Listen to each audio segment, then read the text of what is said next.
हम अक्सर कहते हैं कि पुलिस की वर्दी पत्थर की होती है। ये वो लोग हैं जो रोज खून देखते हैं, लाशें देखते हैं और अपराधियों की आंखों में आंखें डालकर सांस उगलवाते हैं। लेकिन 15 फरवरी की सुबह इंदौर के द्वारकापुर इलाके में जब पुलिस एक बंद कमरे का ताला तोड़कर अंदर दाखिल हुई तो वहां का मंजर देखकर हाथी का वो पत्थर जैसा दिल मोम की तरह पिघल गया। सब इंस्पेक्टर सोनिया सिंह, 8 साल की नौकरी, सैकड़ों केस, लेकिन उस कमरे में जो उन्होंने देखा वो उनके रातों के नींद उड़ा दिए। कमरे के बीचों बीच एक MBA छात्रा की लाश पड़ी थी। सिर्फ लाश नहीं, हैवानियत का एक ऐसा दस्तावेज जिसे देखकर सोनिया सिंह की आंखों से आंसू छलक पड़े। उस लड़की के हाथ बांधे थे, पैर बांधे थे, आंखों पर कपड़े की पट्टी थी और उसकी आखिरी सीख को दबाने के लिए उसकी मुंह में प्लास्टिक ठूसी हुई थी। ये कोई साधारण हत्या नहीं था, ये एक ऐसी प्रेमी की कहानी थी जो हत्या के बाद कातिल नहीं, हैवान बन गया था। आज हम आपको सुनाएंगे इंदौर के उस विभत्स कांड की पूरी इनसाइड स्टोरी।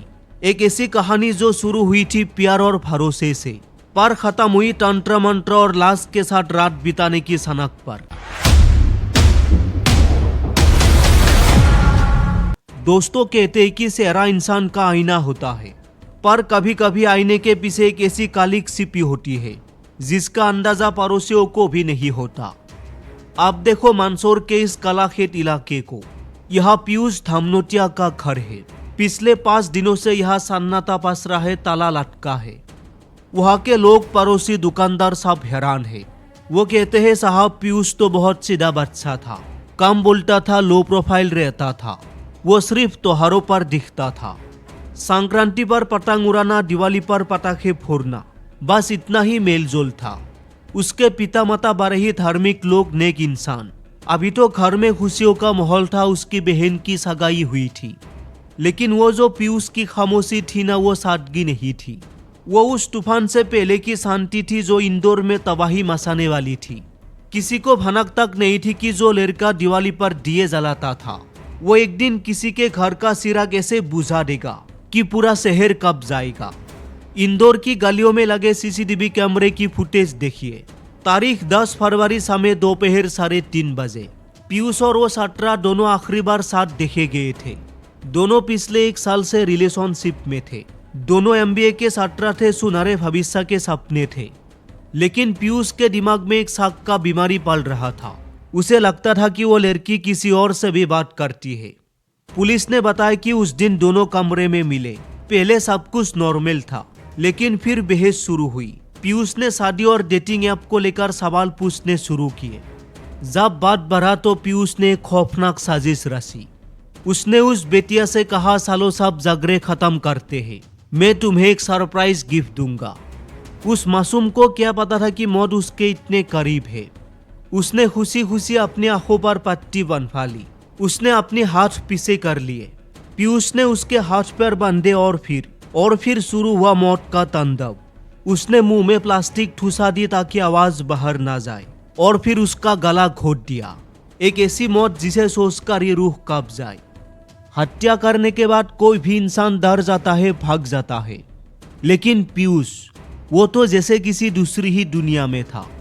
उसने लाश के पास बैठकर शराब पी। उसने मृतका के शरीर के साथ वो घिनौना हरकत किया जो कोई जानवर भी ना करे। गुस्से में उसने लाश के पेट पर चाकू से कई वार किए। वो पूरी रात उस बदबूदार कमरे में उस लाश के साथ बैठा रहा। अगले दिन वो कमरे को ताला लगाकर फरार हो गया। वो पहुंचा महाराष्ट्र के पनवेल। वहां उसने होटल में एक कमरा लिया। लेकिन यहाँ से जो कहानी शुरू हुई उसने पुलिस के होश उड़ा दिए। पीयूष ने इंटरनेट पर सर्च किया, आत्माओं से बात कैसे करें। शाम करीब 5:30 बजे उसने बाकायदा तंत्र मंत्र की प्रक्रिया की। वो उस लड़की की रूह को बुलाना चाहता था, पछतावे के लिए नहीं बल्कि ये पूछने के लिए कि तुम और किससे बात करती थी। सोचो, मौत के बाद भी उस दरिंदे का कब्जा खत्म नहीं हुआ। उसने लड़की का मोबाइल अपने पास रखा था। वो उसके पिता को मैसेज भेजता रहा ताकि उन्हें लगे कि उनकी बेटी सही सलामत है। उसने कॉलेज के व्हाट्सएप ग्रुप में गंदे वीडियो डाले ताकि मारसू की लड़की की इज्जत को मिट्टी में मिला सके। उसने सिर्फ जान नहीं ली, उसने उस लड़की की यादों को भी मारने की कोशिश की। पुलिस ने जाबू से पकड़ा और वापस इंदौर लाई तो सबको लगा कि वो रोएगा पछताएगा, लेकिन वो तो आकर दिखा रहा था। जब मीडिया ने सवाल पूछे तो वो आकर कर बोला, शोर दो ना, जो होना था वो हो चुका, क्या करोगे जानकर।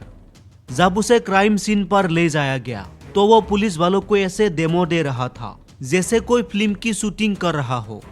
लड़की के पिता के कलेजा फट गया है। वो कहते हैं इस दरिंदे को फांसी नहीं, सीधा शूट कर दो। दोस्तों, क्या हम इतने खोखले हो गए कि ना सुनना हमें बर्दाश्त नहीं? क्या प्यार का मतलब सिर्फ कब्जा करना है? पढ़ाई लिखाई करने के बाद भी एक युवक तंत्र मंत्र और हत्या जैसे रास्तों पर कैसे चल पड़ा? मंदसौर में रहने वाले पीयूष के माता पिता को अंदाजा भी नहीं था कि उनका शांत बेटा अंदर से कितना जहरीला हो चुका है। हम अपने बच्चों की खामोशी को पहचान क्यों नहीं पा रहे? ये कहानी सिर्फ एक हत्या की नहीं है, ये एक चेतावनी है उन बेटियों के लिए जो प्यार में अंधी होकर खतरों को नहीं देख पाती, उन बेटों के लिए जिन्हें लगता है कि किसी की जिंदगी लेना उनकी मर्दांगी है, और उस समाज के लिए जो पड़ोस में पल रहे शैतान को भी नहीं देख पाता। इंदौर का द्वारकापुरी कांड आज भी पुलिस फाइलों में एक सबसे विवादित केस के रूप में दर्ज है। पीयूष आज जेल की सलाहों के पीछे है, लेकिन उस बेटिया की मुस्कान हमेशा के लिए खो गई। प्यार में शक को जगह मत दीजिए, और अगर रिश्ता घुटन बन जाए तो वहां से निकलना ही बेहतर है। दोस्तों, जिस रिश्ते में शक आ जाए वह इश्क खत्म हो जाता है। अगर पार्टनर पर भरोसा नहीं है तो अलग हो जाओ, लेकिन हाथ उठाने का या जान लेने का हक तुम्हें किसी कानून ने नहीं दिया। प्यार बांधने का नहीं, आजाद करने का नाम है। और माता पिताओं के लिए एक संदेश, अपनी बेटियों को मजबूत बनाइए, लेकिन बेटों को इंसान बनाइए। उन्हें सिखाइए कि ना का मतलब ना होता है, और किसी की जिंदगी पर उनका कोई मालिकाना हक नहीं है। पीयूष को शायद फांसी मिल जाए या उम्र कैद, लेकिन उस पिता का क्या, जो आज भी थाने में खड़ा होकर कह रहा है, उस दरिंदे को शूट कर दो। उनका गुस्सा जायज है। जब कानून का खौफ खत्म हो जाता है तो ऐसे पीयूष पैदा होता है। ये केस हमें सिखाता है कि डिजिटल दुनिया और रिश्तों के मायाजाल में अपनी सुरक्षा सबसे पहले है। किसी पर इतना भरोसा मत कीजिए कि वो आपकी जान की कीमत भी ना समझे। इंदौर की बेटी तो चली गई, पर पीछे छोड़ गई एक सबक कि अंधा विश्वास जानलेवा हो सकता है। इंदौर की इस केस पर आप क्या कहेंगे? अपनी राय हमें कमेंट बॉक्स पर जरूर दें। आज के लिए बस इतना ही। सुरक्षित रहिए, सावधान रहिए और अपनों का ख्याल रखिए। तो लवर थी ना फिर तो मारा?